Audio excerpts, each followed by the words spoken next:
जाओ तो हमने कहा सुनो राम, यही शिव धन तोड़ा, जिसने भगवान शंकर का धनुष तोड़ा है वह मेरा शत्रु है। हमारा निर्णय हो चुका कि वो मेरा शत्रु है।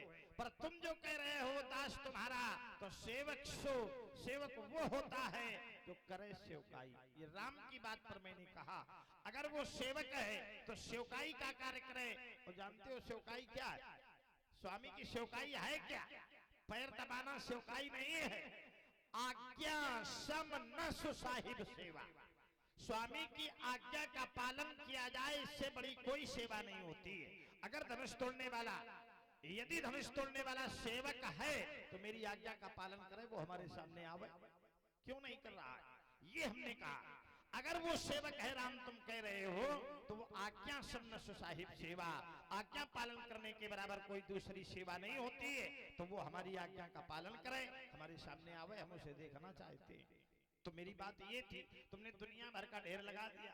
दुनिया भर के ढेर लगाने की आवश्यकता थोड़ी है। हमने सीधी सीधी बात कही थी कि धनुष तोड़ने वाला यदि सेवक है तो सेवकाई का कार्य करे, माने आज्ञा का पालन करे, हमारी आज्ञा माने, जो हम कह रहे हैं वो माने, तब तो सेवक है।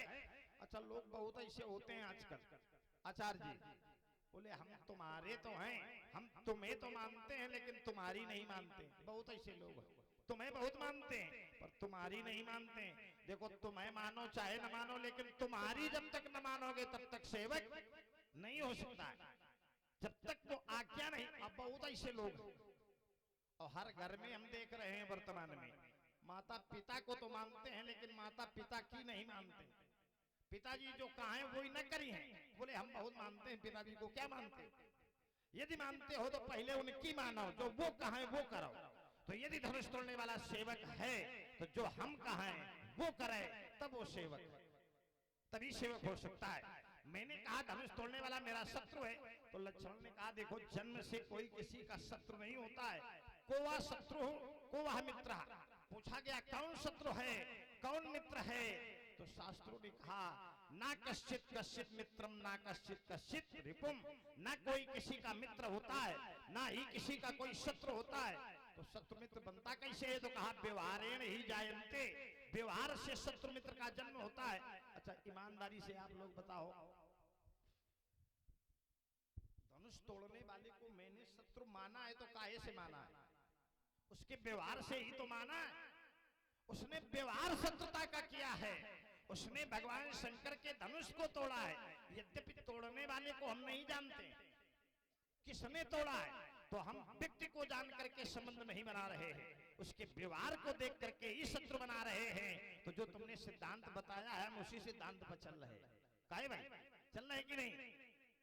जब शत्रु मित्र व्यवहार से ही बनता है तो धनुष तोड़ने वाले के व्यवहार से मैंने उसको शत्रु कहा है, उसका व्यवहार शत्रुता का है तो हमने उसको शत्रु मान लिया है। और देखिए, लक्ष्मण ने बड़ी लंबी यात्रा की। लक्ष्मण ने कहा कि पंडित जी, धनुष तोड़ने वाला जो है बोध है, बोध, और पंडित जी कर रहे क्रोध। देखो, पंडित जी का क्रोध ही अच्छा होता है। शास्त्रों ने ब्राह्मणों के क्रोध की सराहना की है। कहा आचार्य जी, संसार के लोग क्रोध न करें, लेकिन ब्राह्मणों के क्रोध की सराहना शास्त्र करते हैं कि तपबल विप्र सदा बरियारा, और जिनके कोप न को रखवारा। यदि ब्राह्मण क्रोधित हो जाए तो फिर न को रखवारा, अर्थात ब्राह्मण का क्रोध सबल है। तो सबल कह देना ये प्रशंसा है कि नहीं?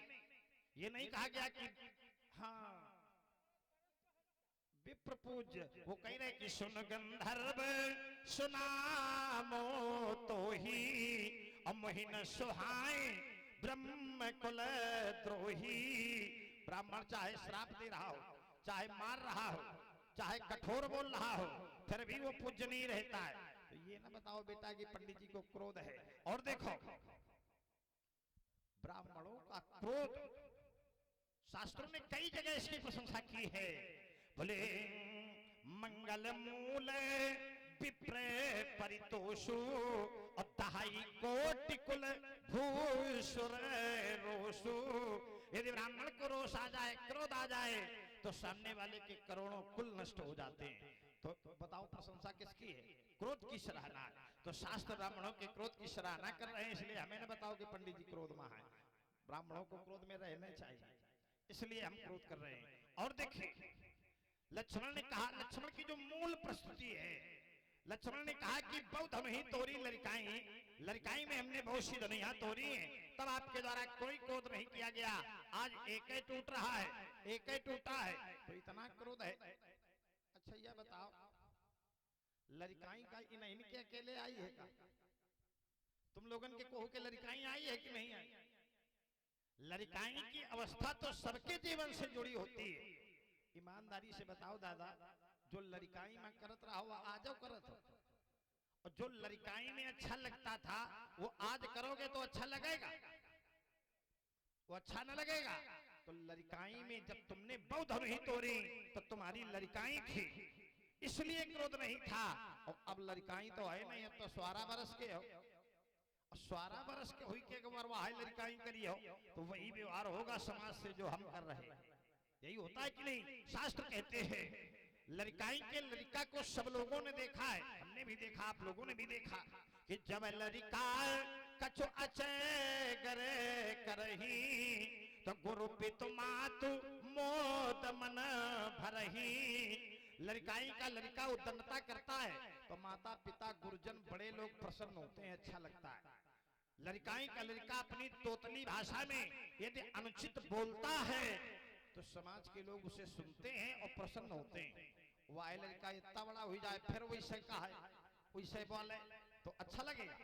और यदि उसका विरोध किया जाए तो क्या ये कहना चाहिए कि लड़काई में जब हम ऐसी उल्टी सीधी बातें कर रहे थे तो सब लोग हंसते थे, आज काहे विरोध कर रहे हैं, ये कहना चाहिए।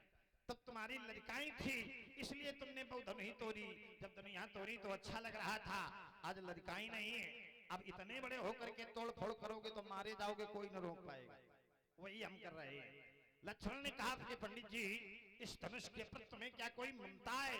और ममता है तो उसका कारण क्या है? इस धनुष के प्रति हमें ममत्व तो है। क्यों है? क्योंकि ये धनुष भगवान शंकर का है। भगवान की संपत्ति से ममता करना चाहिए। देखो ममता करना बुरा नहीं है, ममता करो लेकिन अपनी मान के न करो। जैसे कहा जाए ये संपत्ति किसकी है, अगर ये कह दिया ये मेरी है इसलिए मैं इससे ममता करता हूं तो आप अभिमान में बंधे, आप ममता से बंध जाएंगे।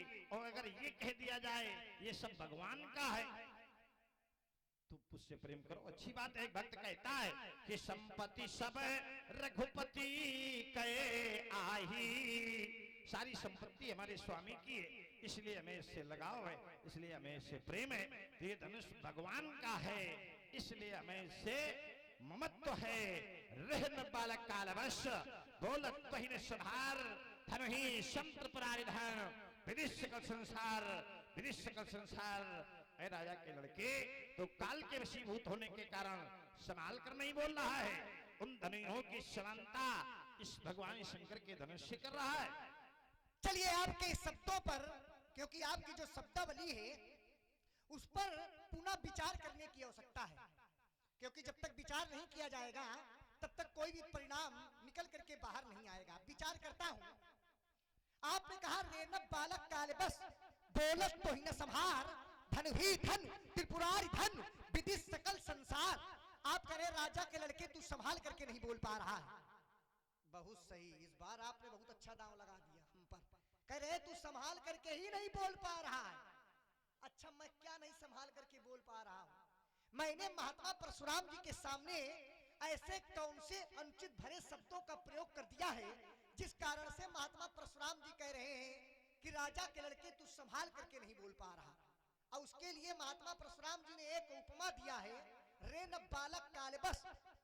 अब इन्होंने कह दिया रे, यद्यपि रे शब्द जो है, रे शब्द संबोधन शब्द है, जैसे रे शब्द है, भो शब्द है, ये सब शब्द संबोधन शब्द है।